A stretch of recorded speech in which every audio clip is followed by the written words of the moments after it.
வணக்கம் நண்பர்களே. இசை விசால் சீரியல் செம பரபரப்பா போயிட்டு இருக்குன்னே சொல்லலாங்க. பரபரப்பான கட்டத்துல நம்ம ஸ்ரீஜா விசால தலையில ஒரு அடி கொடுத்து மயக்க நிலையில போட்டுக்கிட்டு அந்த ரவுடிகளுக்கு பணம் கொடுத்து அனுப்பிறாங்கன்னு சொல்லலாம். ஒரு கட்டத்துல விசால் எழும்பி மறுபடியும் ஹாஸ்பிட்டல்ல போய் தலையில கெட்டு போட்டுக்கிட்டு குடிக்கிறதுக்கு போறாங்க. இந்த சைடு பார்த்தோன்னா இவன் இந்த ஹோட்டல்ல தானே இருப்பான் அப்படின்னு இசை தெரிஞ்சுக்கிட்டு அந்த ஹோட்டலுக்கு போறாங்க. என்னடா நீ தினம் தினம் குடிச்சிக்கிட்டு வருவேன், நான் பார்த்துட்டு இருக்கணுமா, நான் அதுக்காக இருக்கேன் அப்படின்னு அந்த இடத்துல வெளுத்தெடுத்து இதை நீ மட்டும் தான் குடிக்க முடியுமா, நானும் குடிக்கேன்டா, அப்பதான் உனக்கு இதோட வலி தெரியும் அப்படின்னு அந்த இடத்துல கடகடான்னு குடிக்கிறாங்க. டே இசை, நீ இப்படி பண்ணாத அப்படின்னு எல்லாம் சொல்லி பார்க்குறாங்க. நம்ம விசால் என்ன நினச்சிட்ட, உனக்கு மட்டும் தான் தெரியுமா, எங்களுக்கும் இப்படி இருக்க தெரியும், ஆனால் வேண்டான்னு தான் இருக்கோம், எல்லாம் நீ திருந்தலைன்னா நானும் இப்படி தான் செய்வேன் அப்படின்னு அந்த இடத்துல சொல்கிறாங்க. உன்னை மறக்கிறதுக்கு தான் இந்த கன்றாவியெல்லாம் நான் குடிச்சிட்டு இருக்கேன் அப்படின்னு அந்த இடத்துல விசால் சொல்கிறாங்க. என்னை பார்த்தா கன்றாவி நீ சொல்லுவியா, உன்னை விட மாட்டேன்டா விசால் அப்படின்னு போதையில் நம்ம இசை விசாலை வெளுத்தெடுக்க ஆரம்பிச்சிட்டாங்க. ஒரு கட்டத்தில் போதும், நம்ம செய்ய தப்ப இனி இசையும் செய்துருவா போல இருக்க அப்படின்னு அந்த இடத்துல ஃபீல் பண்ண ஆரம்பிச்சிட்டாங்க விசால். அதை பற்றி தான் இந்த வீடியோக்குள்ளே பார்க்க போகிறோம். அதுக்கு முன்னாடி சேனலுக்கு லைக் அண்ட் சப்ஸ்கிரைப் பண்ணுங்கள் ஃப்ரெண்ட்ஸ். பக்கத்தில் இருக்க பெல்லைக்கானையும் கிளிக் பண்ணுங்கள். அப்போ தான் நான் போடுற ஒவ்வொரு வீடியோவும் நோட்டிஃபிகேஷனாக உங்களுக்கு கிடைக்கும்.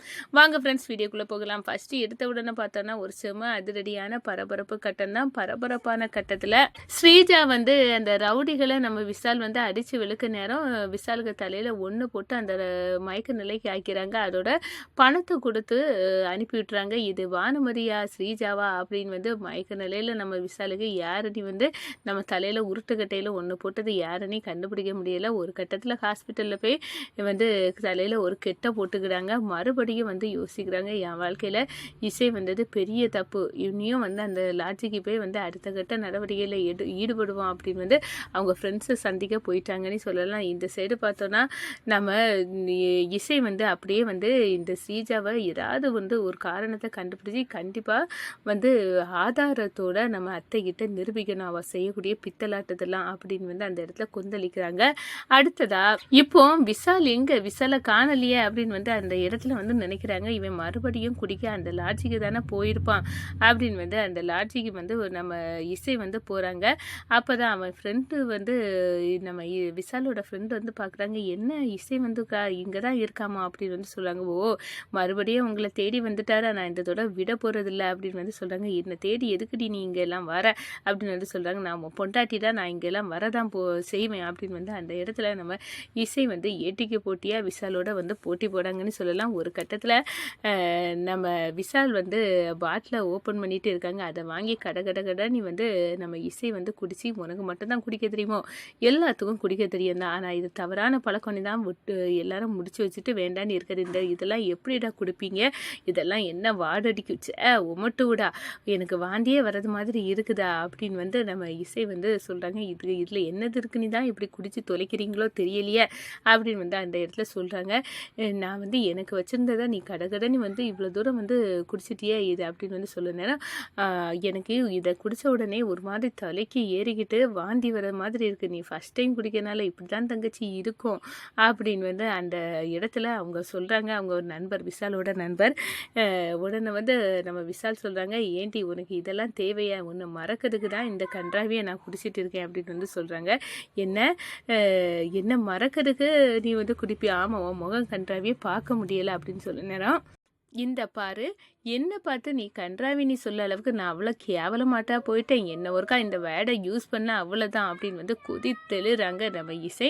அதோடு பார்த்தோன்னா இனி உன் வாழ்க்கையில் நீ இந்த பாட்டிலே தொடக்கூடாது, தொட்டியனா நானும் இப்படி பண்ணுவேன் அப்படின்னு உனக்கு எண்ணம் வரணும், அதுக்காக தான்டா இதெல்லாம் இனி விட்டுரு, நீ எனக்கு புருஷன் அப்படின்னா இதெல்லாம் பழக்கத்தை விட்டுட்டு நீ நல்லபடியாக என் கூட இருக்கணும் அப்படின்னு அந்த இடத்துல வெளுத்தெடுக்கிறாங்க. ஒரு கட்டத்தில் நம்ம இசை விசால் அப்படியே கைத்தாங்களோட அவங்களும் அப்படியே கூட்டிகிட்டு வராங்க.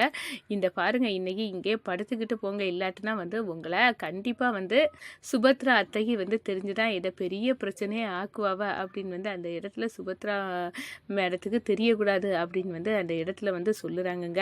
விசால் ஒரு கட்டத்தில் உணர்றாங்க, இனிமேல் நம்ம செய்தோன்னா கண்டிப்பாக இசையும் இதே மாதிரி பண்ணிடுவா, அதுக்கு பிறகு இசையை நம்ம இவளை திருத்தணும்னு நினச்சாலும் முடியாது, அந்த அளவு போயிடும், அதனால பேச பேசாமல் இனி இதை விட்டுடணும் அப்படின்னு நினைக்கவும் அந்த பாட்டிலை ஒத்த எரி தூக்கி போட்டு உடச்சி, இனிமேல் இதை நீ தொட்டியனா என்னோட ரூபம் வேறு மாதிரி இருக்கும் அப்படின்னு இசை சொல்லுறாங்கங்க.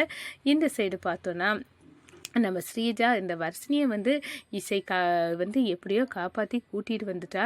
ஆனால் இந்த வர்ஷினி இருக்கிறது வரை நான் ராகவ் கூட நல்லபடியாக வாழ முடியாது, அதை ஏதாவது பண்ணணும் அப்படின்னு அந்த இடத்துல நினைக்கிறாங்க. பானுமதிக்கு நம்ம ஸ்ரீஜாவின் பித்தலாட்டம் தெரிஞ்சிடுது.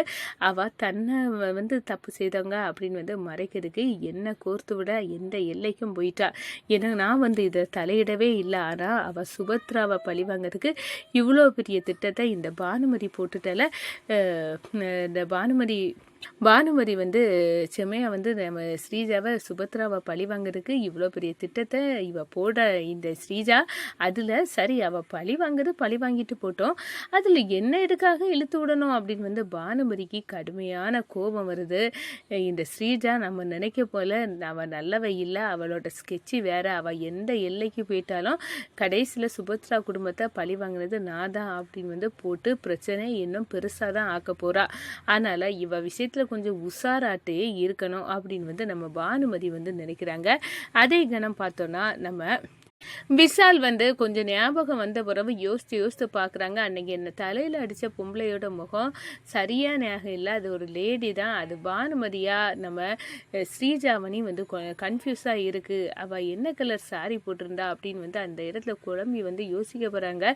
ஒரு கிரே கலர் மாதிரி தானே தெரிஞ்சு, அப்போ அது ஸ்ரீஜா மாதிரி தானே இருக்குது அப்படின்னு அந்த இடத்துல யோசித்து பார்த்து மண்டையை பிச்சுட்டு இருக்காங்க. ஆனால் இந்த ஒரு காரணத்தை கொண்டு இந்த ஸ்ரீஜா தான் இதை பண்ணினது அப்படின்னு நம்ம சொல்ல முடியாது.